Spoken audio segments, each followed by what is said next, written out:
Shalom Bapak Ibu, tetap semangat. Doa saya kita selalu menjaga hati, bersuka cita, jangan rusakkan damai sejahtera yang ada dalam hati kita dengan apapun juga. Semua hal boleh terjadi, tapi kita jaga hati karena dari hati kita terpancar segala kehidupan, segala yang baik. Sumbernya di situ. Kalau kita bisa jaga hati, situasi kita akan pasti lebih baik. Saya akan kembali mengajak belajar dari Rasul Paulus, seorang yang tadinya tidak percaya, hanya orang yang beragama begitu kuat, tapi dia berubah ketika berjumpa dengan Tuhan. Perjumpaan dengan Tuhanlah yang merubah hidup seseorang. Karena itu kalau kita cuma beragama, kita tidak pernah mengalami perjumpaan, kita tidak akan pernah mengalami perubahan hidup. Karena itu lihat di dalam Kisah Rasul pasal 9, kita lihat ayat 1-16. Sementara itu berkobar-kobar hati Saulus untuk mengancam dan membunuh murid-murid Tuhan. Ia menghadap imam besar dan meminta surat kuasa daripadanya untuk dibawa kepada majelis-majelis Yahudi di Damsyik, supaya jika ia menemukan laki-laki atau perempuan yang mengikuti jalan Tuhan, ia menangkap mereka dan membawa mereka ke Yerusalem. Kita melihat hatinya berkobar-kobar, panas sekali, menyala sekali, ada energi, semangat yang luar biasa, bukan untuk kebaikan tapi untuk mengancam, membunuh. Siapa yang dibunuh? Murid-murid Tuhan, orang Kristen. Dan kita sudah tahu alasannya kenapa dunia membenci orang percaya, karena dalam diri kita ada nama Yesus. Iman kepada Yesus itu membuat iblis dan dunia tidak suka, karena memang kita bukan berasal dari dunia. Dan kita lihat ketika dia memimpin pembunuhan yang dilakukan, dia setuju, dia memimpin. Stefanus dirajam, dan dari situ terjadi aniaya, dan dari situ jugalah murid-murid Tuhan tersebar ke seluruh dunia. Ya, bukan hanya di Yerusalem. Selama ini mereka fokus di Yerusalem, Yudea, Samaria dibiarkan begitu saja. Tetapi ketika aniaya datang, jadi kita lihat di balik aniaya, di balik penderitaan ada rencana, maksud pergerakan Tuhan, sehingga Filipus pergi ke Samaria, ke seluruh dunia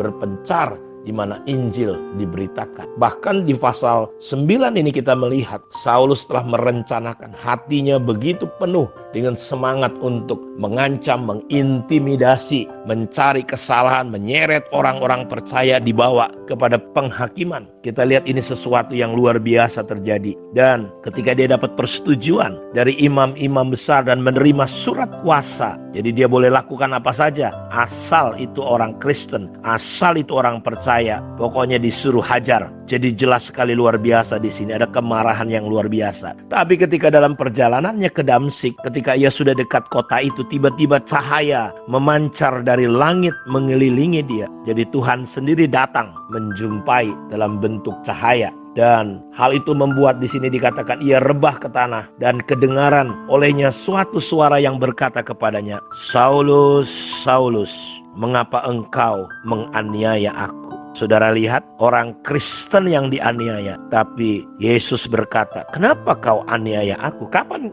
Saulus menganiaya Yesus? Tapi Tuhan berkata, "Kenapa kau aniaya aku?"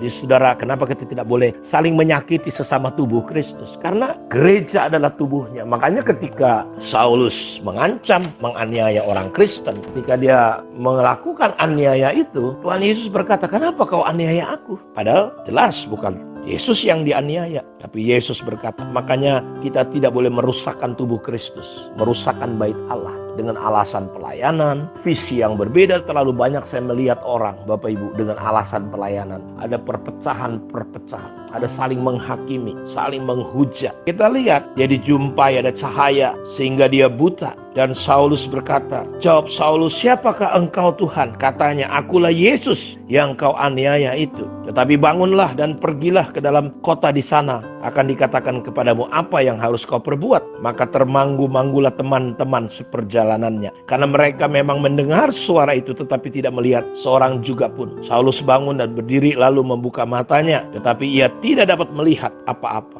Mereka harus menuntun dia masuk ke Damsyik. Jadi dia jadi buta. 3 hari lamanya ia tidak dapat melihat. Dan 3 hari lamanya ia tidak makan dan tidak minum. Puasa terpaksa namanya. Di Damsyik ada seorang murid Tuhan bernama Ananias. Firman Tuhan kepadanya dalam suatu penglihatan, "Ananias." Jawabnya, "Ini aku Tuhan." Firman Tuhan, "Mari pergilah ke jalan yang bernama Jalan Lurus. Carilah di rumah Yudas seorang dari Tarsus yang bernama Saulus. Ia sekarang berdoa."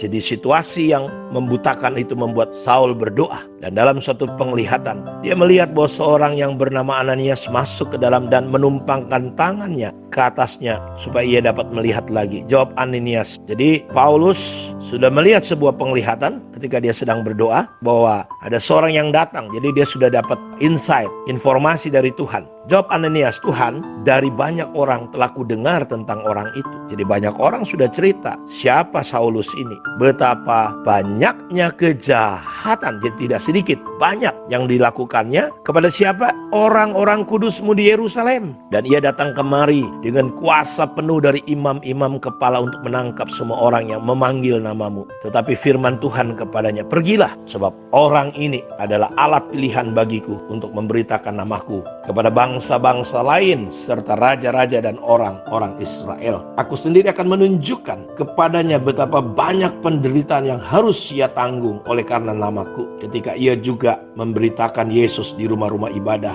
mengatakan bahwa Yesus adalah anak Allah. Kita lihat bahwa Ananias sendiri saja pun hampir takut. Ini dari banyak orang kudengarnya orang ngeri kali, sadis sekali. Ya banyak siksa orang-orang kudus, anak-anak Tuhan di Yerusalem, diseret, dianiaya, disiksa, macam-macam. Sampai Ananias agak khawatir.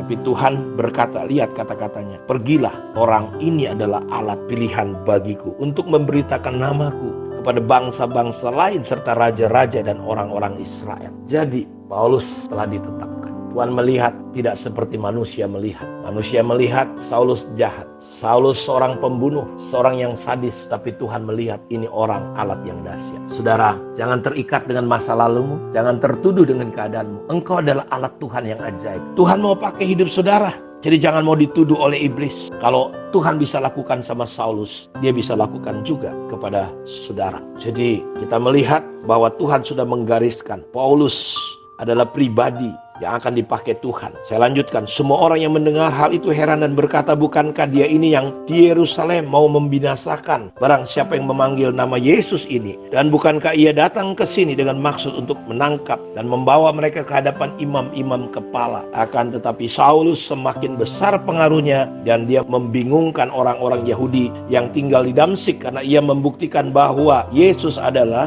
Mesias. Beberapa hari kemudian orang Yahudi merundingkan suatu rencana untuk membunuh Saulus. Jadi ketika Saulus baru saja jadi orang percaya, ada niat orang-orang Yahudi untuk membunuh dia.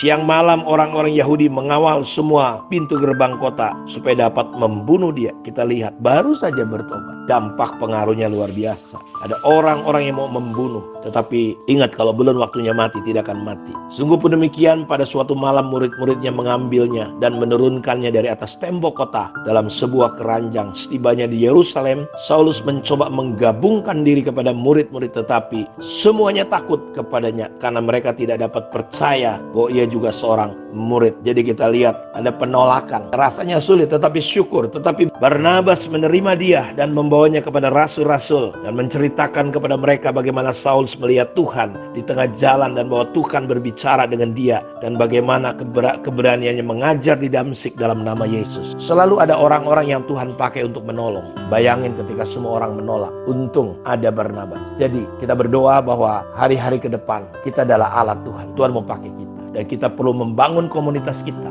dan apapun yang terjadi Injil harus diberitakan. Lewat hidup saudara akan ada banyak orang yang berubah. Kiranya Tuhan memberkati kita semua. Shalom.